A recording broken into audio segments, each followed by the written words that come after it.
What's up, Broncos country, and welcome to another episode of the fastest growing Broncos YouTube channel this side of the Mississippi, but on this side of the ocean, of the Pacific Ocean, but also above the Gulf of Mexico, but below the Great Lakes.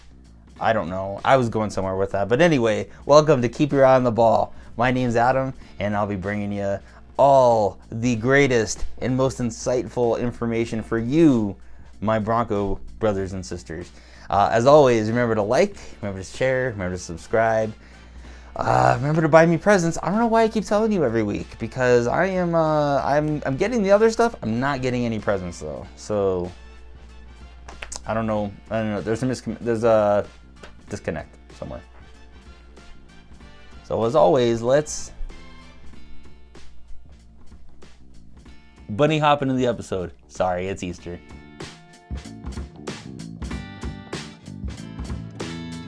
So let's jump in and let's get going with free agency. And like I mentioned before, the whole Russell Wilson situation left Denver basically on a budget.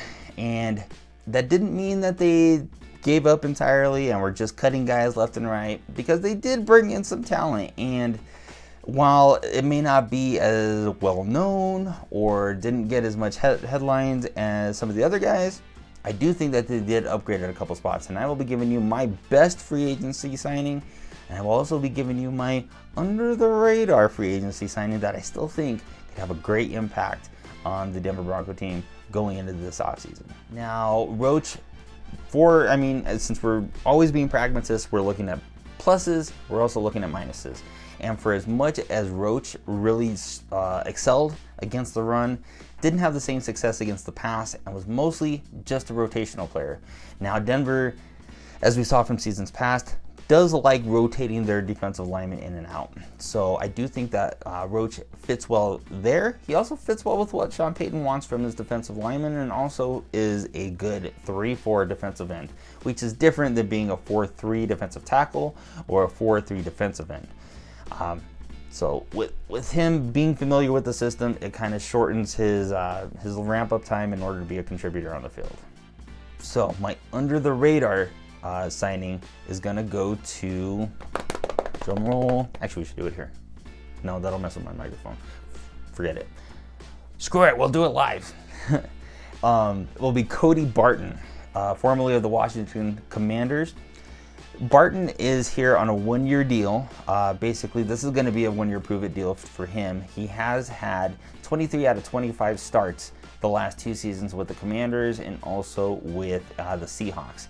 When you look at his stats, the last two seasons playing from the inside, he has not had less than 120 total tackles, which means the dude has a nose for the football, which, if you're going to be playing inside on a 3-4, is paramount. Now, even though he plays with his hair on fire, he is an effort guy.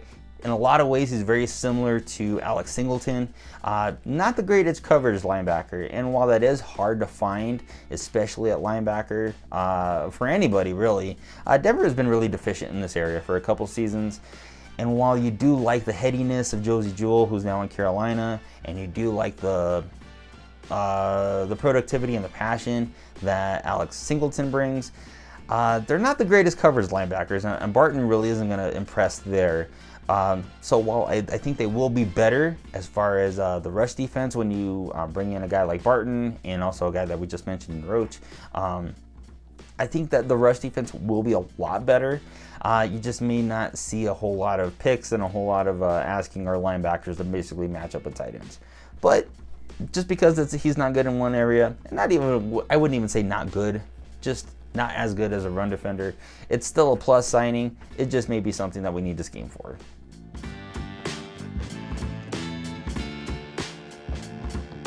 The first guy I'm going to give you, and he's a personal favorite of mine, is Rome Odunze, wide receiver from Washington. Me being a huge CU fan, I saw a lot of Pac-12 football this year. I saw Odunze play 2 times versus Oregon. I also saw him, a lot of him in the Washington's playoff run this past season too. He reminds me a lot of Mike Williams in that he's a big body receiver, but he still has a lot of speed to go with that, and he's great at going up and catching 50-50 balls. So since we're all about being fair and we're being balanced and we're also presenting positives as well as negatives, we have to go into that with Odunze. Odunze, for his credit, is not a Mike Williams specimen as far, and I know that I have compared him to his style of play.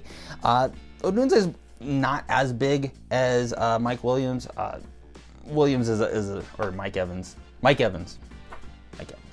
Now, while I have said that his play does remind me a lot of Mike Evans, Rome Odunze is not necessarily in the same class as far as like being a physical specimen as far as Evans.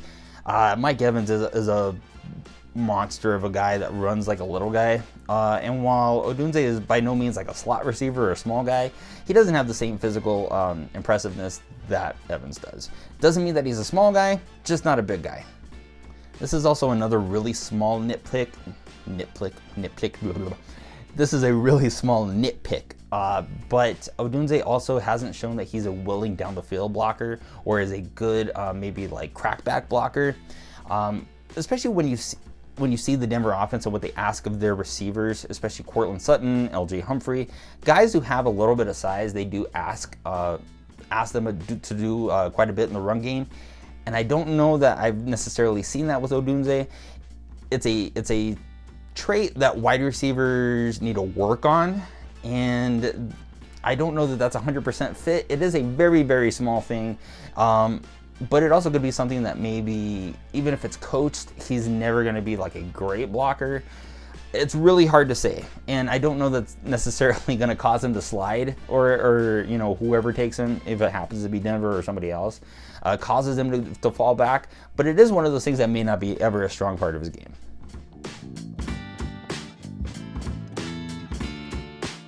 That I think could be there at 12 and also be a huge addition to the Broncos would be Brock Bowers, tight end from Georgia.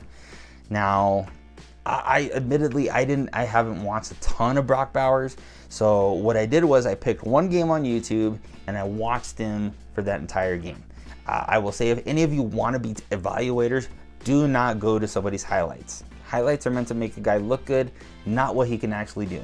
Find a game, find any game, and just watch it for a little bit. So that's what I did with Bowers. So the things that I really like about Brock Bowers, he plays like a big wideout. He's about 6'4", 240-ish. So he's not the biggest tight end in the world, but he's a massive wideout. And that is how Georgia used him a lot. They split him out into the slot, split him out wide, put him in the backfield. So he plays more like an H-back than a traditional tight end. And I've seen that his draft comparison is compared a lot to George Kittle. So before you get excited, there is a caveat to go with that though. Now, while Bowers, is a freak athlete for a tight end, that doesn't mean that he's a great blocker. And while he is a willing blocker in trying to get in people's way and redirect guys, especially in the run game, it's just not a part of his game that has been really developed yet. Also, when he's playing as an in-line guy on the line of scrimmage, he doesn't show a ton of repertoire in releasing and getting out into the open field. He really needs to be out. Either A, needs to develop that, or B, put on the perimeter so that way he can get into space. Now, where I think he fits as far as being a part of the Denver Broncos is when you look historically at Sean Payton's offenses, he's always had a dominant tight end. And he reminds me a lot of Jimmy Graham. Now, before we get ahead of ourselves and say that Brock Bowers is just like Jimmy Graham, I'm not going to say that. There are similarities as far as their athleticism and their play style, but they also moved to Jimmy Graham a lot. And while Jimmy Graham was a good blocker and was a good inline blocker, that doesn't mean that they can't develop that in Bowers and have him be this version of our Jimmy Graham. And if he's even just close to that level, that makes whoever's throwing him the ball, that makes their job that much easier.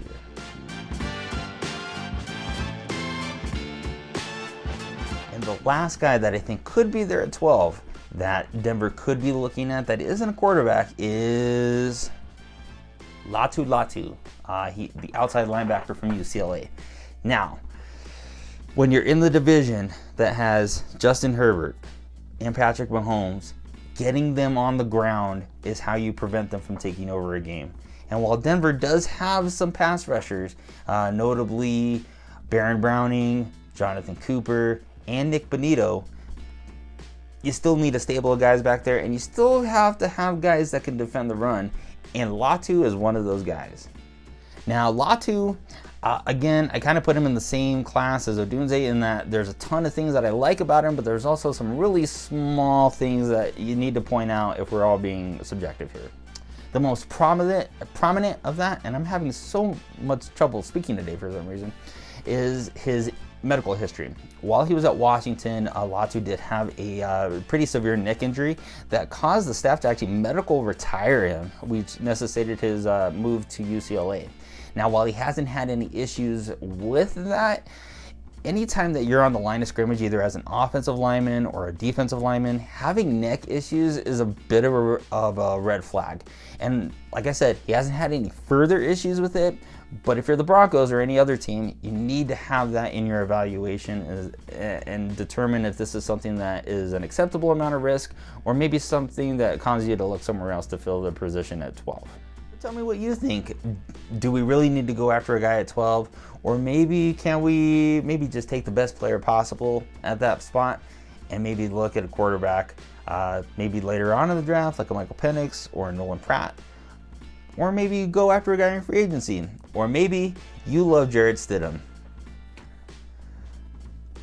I don't know why, but maybe you do, and that's good.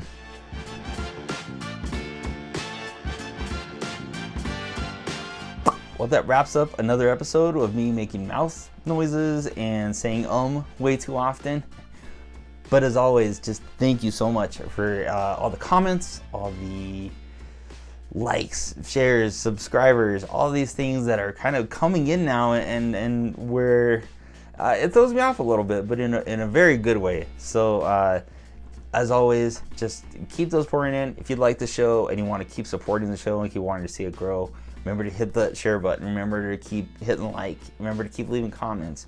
Remember to keep doing all that stuff. And I like interacting with you guys. So I love shooting the bull. I love talking football, especially when it's Denver Bronco football. So I will be in the lab working on more content for you guys. I will be having more written work come out for you next week. If you have something that you maybe want to cover, go ahead and let me know in the comments and I'll get started on that. And as always, keep your eye on the ball, and I'll talk to you next time.